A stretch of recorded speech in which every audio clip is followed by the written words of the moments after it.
안녕하세요, 집가연입니다. 오늘은 이 영상을 시청해주시는 분들에게 도움이 되고자 집 관련 컨텐츠를 찍으려고 이 카메라를 켰는데요.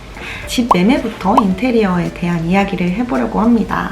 일단 간단하게 제 소개를 드리면 저는 결혼한 지 3년 반 정도 된 신혼이고요. 저의 전공은 주거환경학이라는 실내 인테리어와 환경을 배우는 그런 학문을 전공을 했고, 저희 남편은 경영학을 전공을 하고 평소에 부동산 투자에 굉장히 관심이 많은 그런 성향입니다. 당시 제 나이 만 나이 27에 저희는 결혼을 했고요. 남편은 저와 3살 차이가 나서 30에 결혼을 했습니다.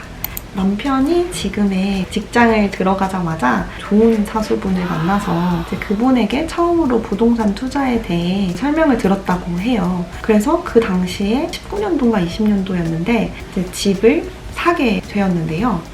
그 당시에는 부동산 투자 겸 분양권을 샀던 그런 거였는데, 그때 연애를 꽤 길게 해서 대학생 때 만났었거든요.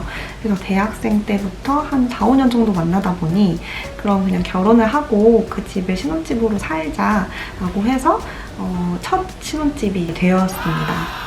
이런 소개를 하는 이유는 연애하고 결혼하기까지의 큰 계기가 이런 따뜻하고 아늑한 집이었던 것 같아요. 제목만 봐도 아시겠지만 저희는 첫 신혼집을 경기도 신축 아파트에서 시작을 했어요. 거기서 3년 정도 살았고, 지금은 이제 그 집을 팔고 반포의 구축 아파트로 매매해서 이쪽으로 이사를 오게 됐습니다.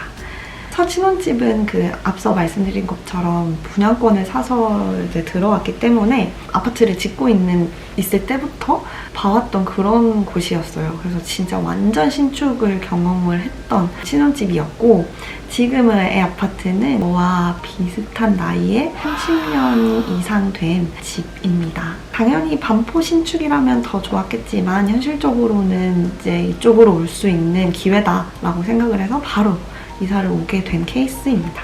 그럼 장단점이 분명히 있을 텐데요. 경기도 신축 아파트에 살 때의 장점은 일단 한적하고 북적이지 않고 사람 많이 없고, 아파트 단지가 컸기 때문에 그 안에 커뮤니티가 굉장했어요. 골프, 헬스, 마트 다 해결할 수 있는 그런 곳이 정말 큰 장점이었던 것 같아요. 단점이라고 하면 아무래도 위치였던 것 같은데요. 저의 회사와는 왕복으로 3시간 정도 걸리는 위치였어요. 서울과 굉장히 가까운 경기도였긴 하지만 출퇴근 시간이 긴 편이었던 것 같아요. 출퇴근하는데 에너지를 정말 많이 쏟았던 기간이었어요. 또 약속이 있을 때는 이제 서울로 가야 한다는 그런 뭔가 부담이 있어서 마음이 조금 무겁다 이런 생각이 있었던 것 같아요. 반포 구축 아파트로 이사와서 가장 큰 장점은 반대로 위치인데요. 어딜 가든 다 너무 가깝더라고요. 고속터미널도 바로 앞에 있고, 한강공원도 조금만 나가면 있고, 그리고 뭐 영화관, 데이트할 장소, 뭐 쇼핑몰 다 그냥 근처에 있기 때문에 조금 나가면 모든 게 다 있다. 그런 큰 장점이 있더라고요. 또 다른 큰 위치적인 장점. 제가 자취는 한 8년 정도 용산에서 했는데, 용산 위치가 진짜 좋잖아요. 서울의 중앙에 있어서, 중간에 있어서. 근데 그때는 20대였기 때문에 위치가 그렇게 뭐 중요하진 않았었어요. 뭐 친구를 만나러 뭐 어디 멀리 가도 쌩쌩했고, 지하철 타고 다시 돌아와도 하나도 피곤하지 않았거든요. 30대가 되고 나니까 조금만 멀어져도 그런 심적 부담과 신체적인 피로감이 좀 크더라고요. 그래서 진짜 위치가 중요하구나. 그거를 이제 와서 깨달았습니다. 그리고 아직은 이제 저희가 아기가 없지만 아이가 생긴다면 유치원도 있고 초고등학교, 중고등학교, 학원가 이런 것들이 너무 잘 되어 있기 때문에 아이 키우기에는 이만한 곳이 없겠다 이런 생각이 또 들더라고요. 단점은 아무래도 신축에서 구축이라는 그런 불편함이 있긴 있었어요. 저희가 작년 11월에 이사를 왔는데 12월, 1월 때 엄청 추웠거든요. 그때 그 동파의 경험을 겪었어요.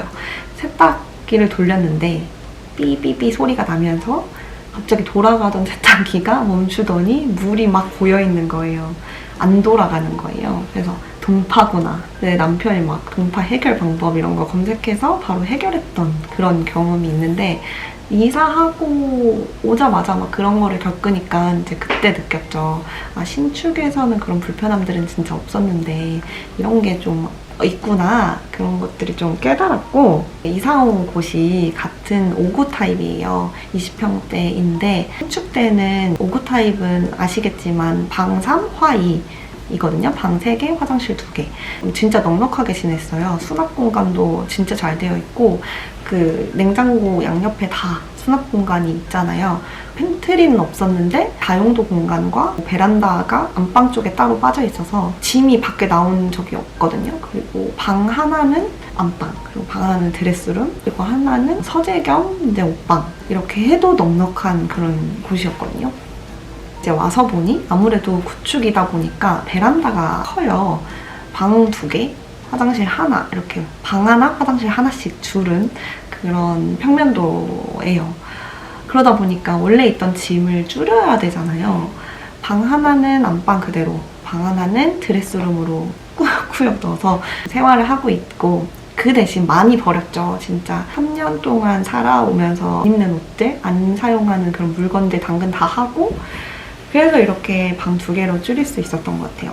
신축 때는 이제 화장실이 2개다 보니까 남편 하나, 저 하나 이렇게 각각 사용을 해서 엄청 편했거든요. 근데 이걸 하나로 합치다 보니 짐이 많잖아요. 그래서 수납장이 필요한데, 원래 살던 분들은 진짜 작은 거울 수납장 하나 사용하고 있었더라고요. 그래서 이거를 진짜 고쳐야겠다 막 해서 진짜 숨고로 막 불러가지고 또 지금의 화장실이 탄생한 그런 경험이 있어요. 신축에서 구축으로 오면 같은 평수라면 누구나 느끼는 그런 단점이라고 생각을 하고요. 그럼에도 불구하고 앞으로의 미래를 생각을 하면 그래도 이쪽으로 오는 게 맞겠다 해서 매물 나오자마자 내부도 안 보고 그냥 계약을 했어요. 저희가 생각해도 그냥 그때는 어떻게 그런 용기가 있었지? 생각을 하지만 잘한 선택이었다 이런 생각이 들어요. 매물 올라오고 이제 남편이 잠들기 전이었나? 네이버 부동산 매물을 이제 보여줬었거든요. 대박인데? 내일 가볼까? 이랬나? 아무튼 부동산에 빨리 가보자. 그래서 다음날 저 퇴근하고 바로 만나서 부동산에 가서 사장님한테 이제 이것저것 여쭤보고 내용을 들었어요. 그리고 바로 이틀 뒤에 와서 계약을 하고, 계약한 다음에 내부를 봤어요. 그만큼 남편은 부동산 투자에 관심이 많기 때문에, 그리고 저는 인테리어에 또 자신이 있어서 내부를 안 봐도 남편은 그만큼 가치가 있다고 생각을 했고, 저도 그만큼 최대한 인테리어를 해서 아늑한 공간으로 만들어보지 뭐 라는 생각에 바로 계약을 했었던 그런 공간입니다.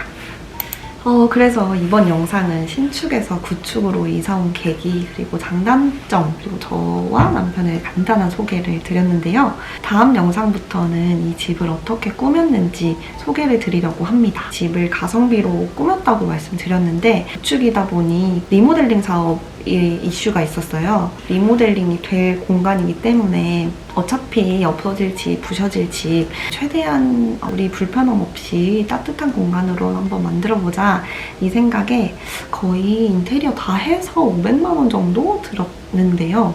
친구들이 집에 딱 오면 진짜 이 정도 비용으로 한 거 맞냐고 이렇게 물어볼 정도로 좀 뿌듯하지만 가성비 있게 진행한 것들을 얘기를 드리고 싶어요.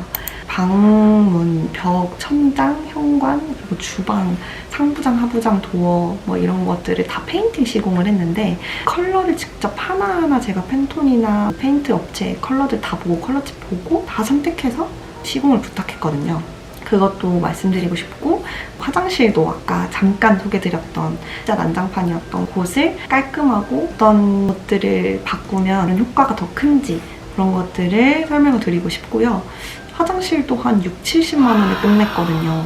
그래서 그것도 한번 말씀드리면 좋을 것 같고, 그리고 방문 손잡이도 저희가 공사 없이 하려고 하다 보니 원래 이 집에 이렇게 문에 몰딩이 있었어요. 그래서 그 몰딩과 잘 어울리는 손잡이를 찾으려고 직접 발품 팔아서 달았던 그런 것들도 영상으로 보여드리고 싶고, 그리고 기존 신축에 있었던 가구들 그대로 가져왔기 때문에 가구 배치나 이런 것들을 어떻게 하면 좋은지 꿀팁들도 소개를 드리려고 합니다. 인테리어 궁금하신 분들은 좋아요와 구독 너무 감사하겠고요. 지금까지 집가연이었습니다. 감사합니다.